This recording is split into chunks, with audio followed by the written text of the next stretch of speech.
Dracula by Bram Stoker. Chapter 5. Letter from Miss Mina Murray to Miss Lucy Westenra. May 9th. My dearest Lucy, forgive my long delay in writing, but I have simply been overwhelmed with work. The life of an assistant schoolmistress is sometimes trying. I am longing to be with you and by the sea, where we can talk freely together and build our castles in the air. I have been working very hard lately because I want to keep up with Johnathan's studies, and I have been practicing shorthand assiduously.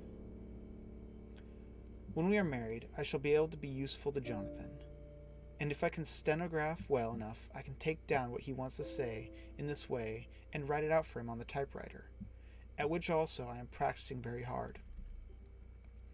He and I sometimes write letters in shorthand, and he is keeping a stenographic journal of his travels abroad. When I am with you, I shall keep a diary in the same way. I don't mean one of those 2-page of the week with Sunday squeezed into corner diaries, but a sort of journal which I can write in whenever I feel inclined. I do not suppose there may be much interest to other people, but it is not intended for them.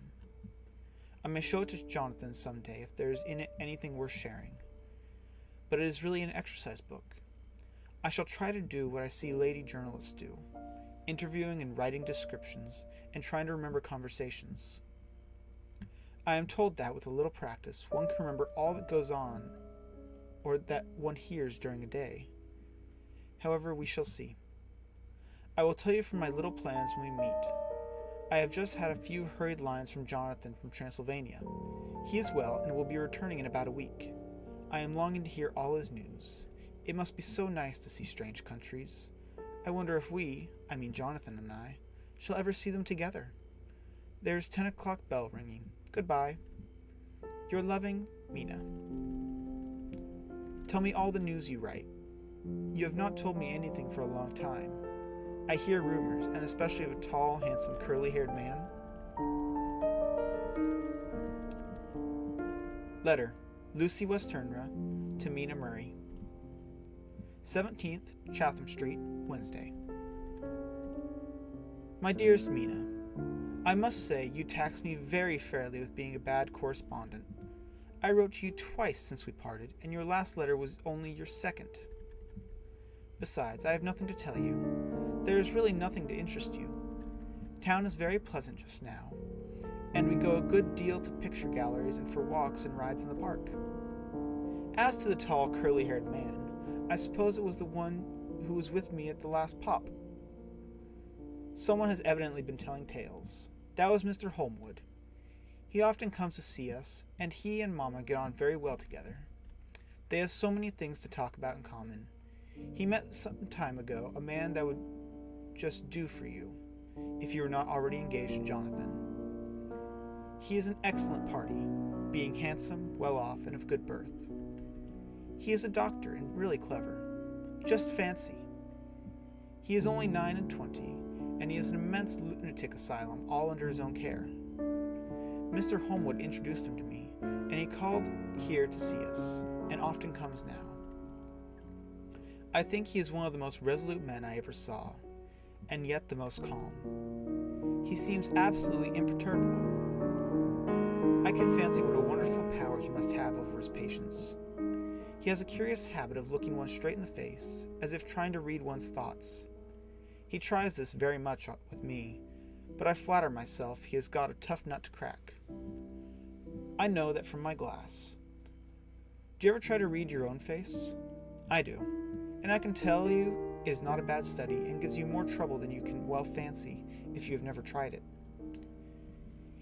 He says that I afford him a curious psychological study, and I humbly think I do. I do not, as you know, take sufficient interest in dress to be able to describe the new fashions. Dress is a bore. That is slang again, but never mind. Arthur says that every day. There, it is all out, Mina. We have told all our secrets to each other since we were children. We have slept together and eaten together and laughed and cried together. And now, though I have spoken, I would like to speak more. Oh, Mina, couldn't you guess? I love him. I am blushing as I write, for although I think he loves me, he He has not told me so in words. But oh, Mina, I love him. I love him. I love him. There, that does me good. I wish I were with you, dear, sitting by the fire, undressing, as we used to sit, and I would try to tell you what I feel. I do not know how I am writing this even to you. I am afraid to stop, or I should tear up the letter, and I don't want to stop, for I do so want to tell you all. Let me hear from you at once and tell me all that you think about it, Mina. I must stop. Good night. Bless me in your prayers, and Mina, pray for my happiness. Lucy. P.S. I need not tell you this is a secret. Good night again. L. Letter. Lucy West Turner to Mina Murray. May 24th.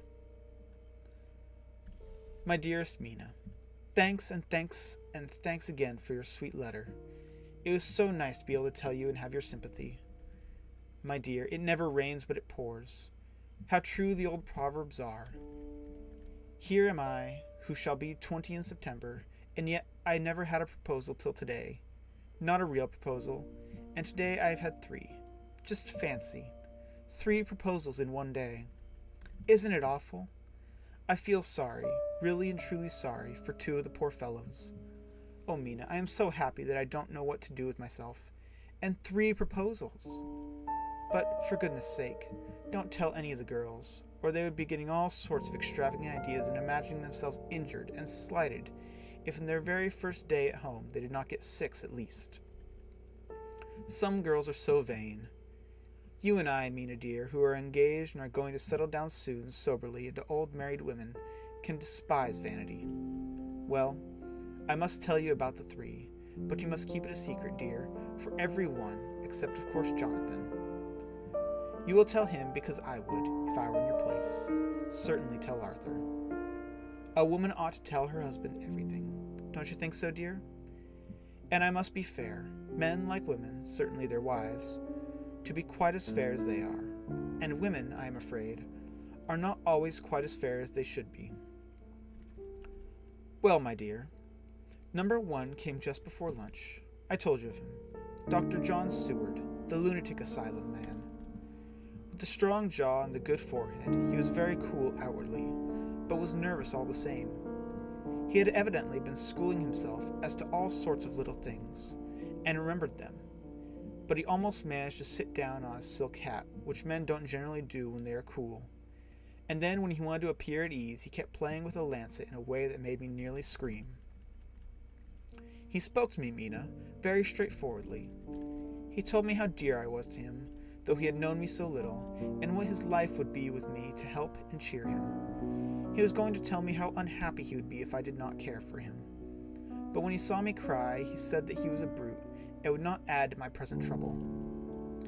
Then he broke off and asked if I could love him in time, and when I shook my head, his hands trembled, and then, with some hesitation, he asked me if I cared already for anyone else. He put it very nicely, saying that he did not want to wring my confidence from me, but only to know, because if a woman's heart was free, a man might have hope. And then, Mina, I felt a sort of duty to tell him that there was one. I only told him that much, and then he stood up, and he looked very strong and very grave as he took both my hands in his and said he hoped I would be happy, and that if I ever wanted a friend, I must count him one of my best. Oh, Mina dear, I can't help crying, and you must excuse this letter being all blotted. Being proposed to is all very nice, and all that sort of thing, but it isn't at all a happy thing when you have to see a poor fellow whom you know loves you honestly, going away and looking all broken-hearted, and to know that, no matter what he may say at that moment, you are passing quite out of his life. My dear, I must stop here at present. I feel so miserable, though I am so happy. Evening. Arthur has just gone, and I feel in better spirits than when I left off, so I can go on telling you about the day. Well, my dear, number 2 came after lunch. He is such a nice fellow, an American from Texas, and he looks so young and so fresh that it seems almost impossible that he has been so many places and has had such adventures. I sympathized with poor Desdemona when she had such dangerous steam poured in her ear, even by a black man. I suppose that we women are such cowards that we think a man will save us from fears and we marry him. I know now what I would do if I were a man and wanted to make a girl love me. No, I don't. For there was Mr. Morse telling us his stories, and Arthur never told any. And yet, my dear, I am somewhat previous. Mr. Quincy P. Morse found me alone. It seems that a man always does find a girl alone. No, he doesn't. For Arthur tried twice to make a chance, and I, helping him all I could, I was not ashamed to say it now. I must tell you beforehand that Mr. Morse doesn't always speak slang. That is to say, he never does so to strangers or before them, for he is quite well educated, and has really exquisite manners. But he found out that it amused me to hear him talk American slang, and whenever I was present, and there was no one to be shocked, he said such funny things. I am afraid, my dear, he has to invent it all, for it fits exactly into whatever else he has to say. But this is a way slang has. I do not know myself if I shall ever speak slang. I do not know if Arthur likes it, as I have never heard him use any as yet. Well, Mr. Morse sat down beside me and looked as happy and jolly as he could, but I could see in the same that he was very nervous. He took my hand in his and said so sweetly, "Miss Lucy, I know I ain't good enough to regulate the fixings of your little shoes, but I guess if you wait till you find a man that is, you will go on to join them 7 young women with the lamps when you quit. Won't you just hitch up alongside me and let us go down the long road together, driving in double harness?" Well, he did look so good-humored and so jolly that it didn't seem half so hard to refuse him as it did poor Dr. Seward. So I said as lightly as I could that I did not know anything of hitching, and that I wasn't broken to harness at all yet. Then he said he had spoken in a light manner, and he hoped that he had made a mistake in doing so, on so grave, so momentous an occasion for him, but I would forgive him. He really did look serious when he was saying it, and I couldn't help feeling a bit serious too. I know, Mina, you will think of me a horrible flirt, though I couldn't help feeling a sort of exultation that he was number 2 in one day. And then, my dear, before I could say a word, he began pouring out a perfect torrent of love-making, saying his very heart and soul at my feet. He looked so earnest over it that I shall never again think that a man must be playful always, and never earnest, because he is merry at times. I suppose he saw something in my face which checked him, for he suddenly stopped and said with a sort of manly fervor that I could have loved him for if it had been free, "Lucy, you are an honest-hearted girl, I know. I should not be here speaking to you as I am now if I did not believe you clean grit, right through to the very depths of your soul.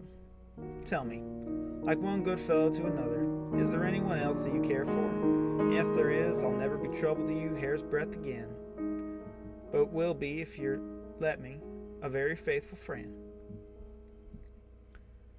My dear Mina, why are men so noble when we women are so little worthy of them? Here I was almost making fun of his great-hearted, true gentleman. I burst into tears. I am afraid, my dear, you will think this a very sloppy letter in more ways than one. And I really felt very badly.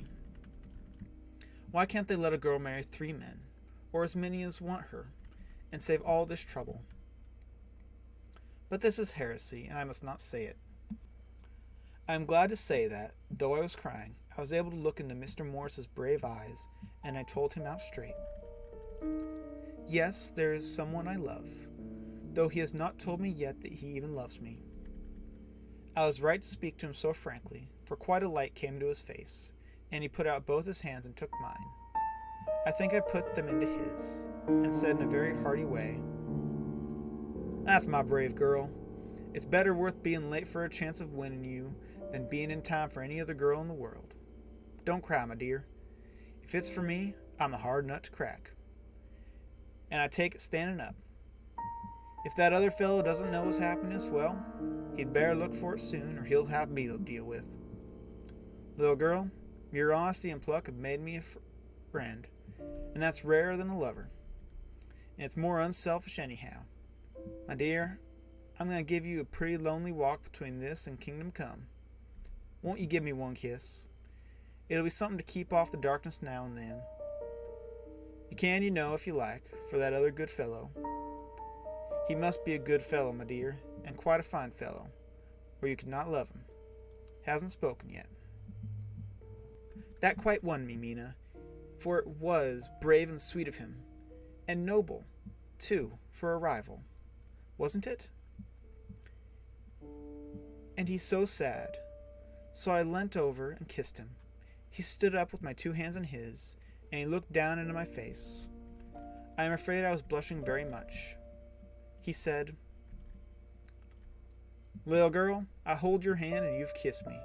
And if these things don't make us friends, nothing ever will. Thank you for your sweet honesty to me, and goodbye." He wrung my hand, and taking up his hat, went straight out of the room without looking back, without a tear, a quiver, or a pause. And I am crying like a baby. Oh, why must a man like that make me unhappy when there are lots of girls who would worship the very ground he trod on? I know if I were free I would. Only I don't want to be free.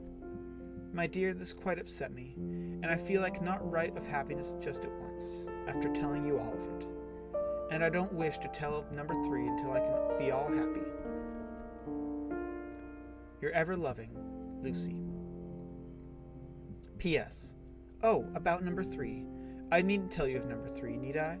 Besides, it was all so confused. It seemed only a moment from his coming into the room till both his arms were round me and he was kissing me. I am very, very happy, and I don't know what I have done to deserve it. I must only try in the future to show that I am not ungrateful to God for all his goodness to me in sending to me such a lover, such a husband, and such a friend. Goodbye. Dr. Seward's Diary, kept in phonograph. May 25th. Ebb tide and appetite today, cannot eat, cannot rest, so diary instead. Since my rebuff of yesterday, I have a sort of empty feeling. Nothing in the world seems of sufficient importance to be worth the doing, as I knew that the only cure for this sort of thing was work. I went down amongst the patients. I picked out one who has afforded me a study of much interest.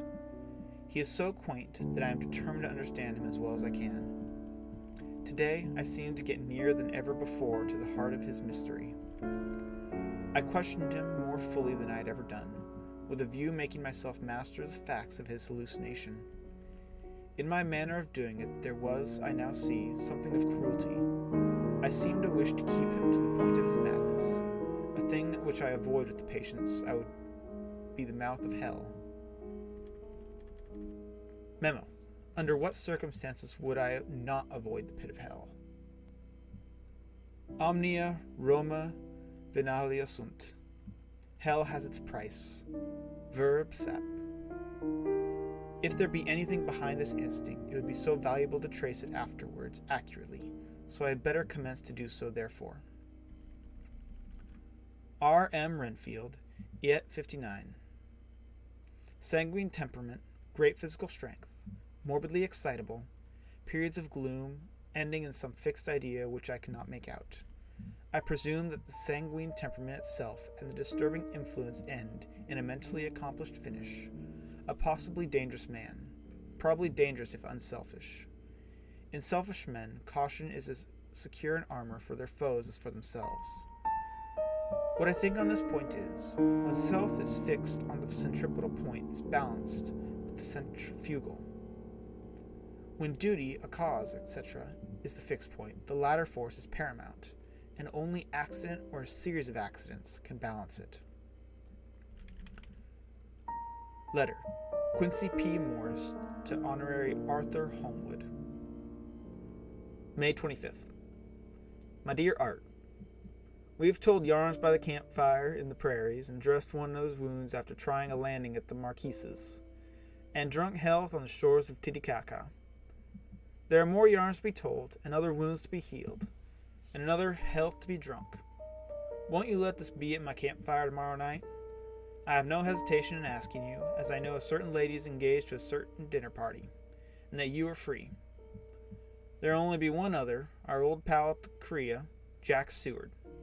He's coming too, and we both want to mingle our weeps over the wine cup, and to drink to the health with our hearts to the happiest man in the wide world, who was one of the noblest heart that God made, and the best worth winning. We promise you a hearty welcome, and a lovely greeting, and a health as true as your own right hand. We shall both swear to leave you at home if you drink too deep in certain pair of eyes. Come. Yours as ever and always, Quincy P. Morris. Telegram from Arthur Holmwood to Quincy P. Morris, 26th of May. Count me in every time. I bear messages which will make both your ears tingle. Art.